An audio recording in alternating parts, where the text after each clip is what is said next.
Hello, and welcome to the 15th episode of Orthodoxy Transforming Spirituality series.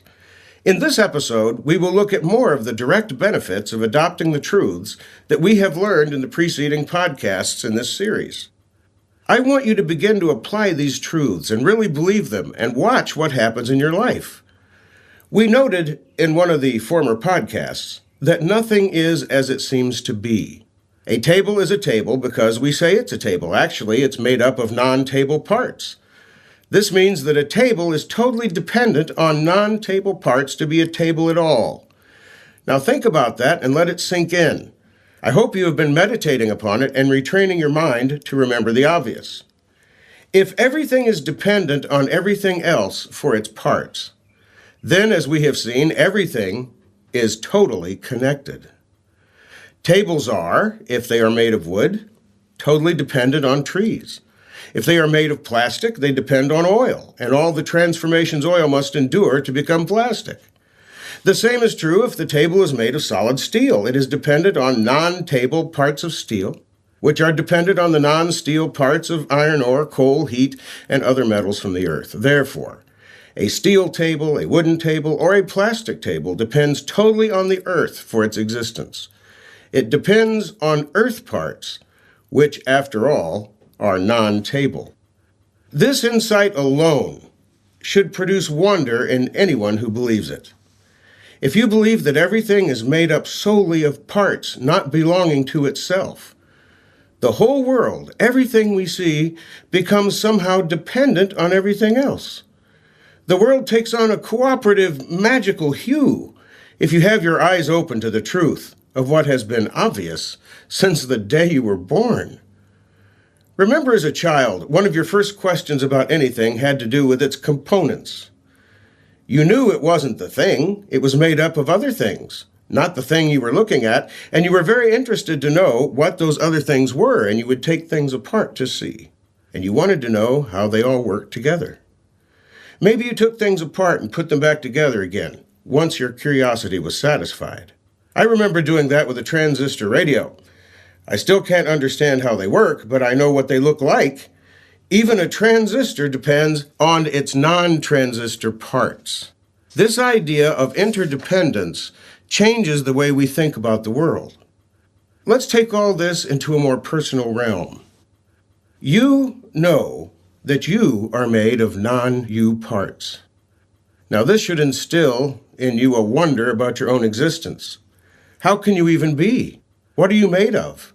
How can minerals and water produce you? But that is the case. I remember watching someone being cremated on the banks of the Ganges River in India.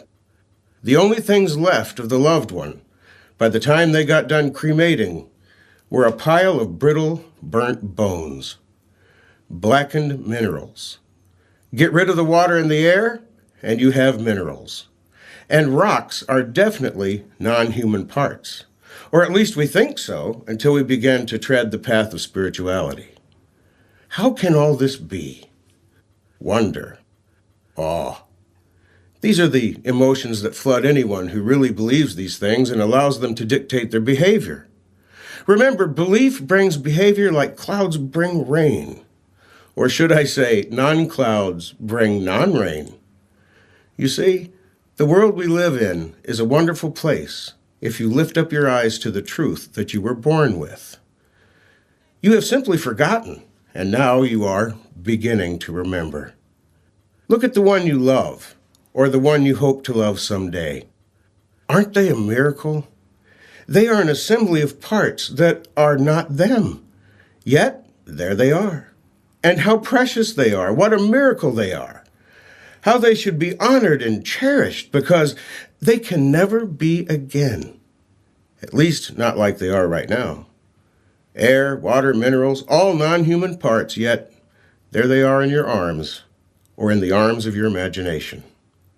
Spirituality will lead you to embrace others in a new, awestruck way. They are all, along with yourself, miracles. We're all miracles. Unique, wonderful miracles. Even if our understanding is faulty, and even if we have failed to remember. If anyone gets on your nerves, there's no sense getting angry at them. Be patient. Remember, they are just failing to remember the truth. but they will. And why will people eventually turn to spirituality? Because in every case, people do. Why? Because misery will drive a person to spirituality eventually. There is no need to preach at them or force anything on them. Misery will drive them like a merciless cowboy drover forcing the cattle to the slaughter. Eventually, misery will either turn a person hopelessly bitter and disappointed, or will drive them to remember the obvious and become a spiritual being that they were born to be. Simple as that. Complex as that. Be spiritual and let other people's circumstances drive them to spirituality, and you won't have to convince anyone of anything. After all, that's what happened to you. That's why you're listening to me. Pain is a motivator. And when we forget the simple spiritual truths that I have introduced, we experience pain and lots of it. We live in an interconnected, mutually dependent miracle world, and we go through life looking down and wondering why we're so sad, downtrodden, and angry. It all comes from not looking at the facts, the real facts, facts that you once knew but you've been trained to forget. But now you know the value of meditation. We have the ability to retrain our minds to remember the obvious. Spirituality begins with noticing the obvious and believing what you see. But undoing our programming takes effort and practice.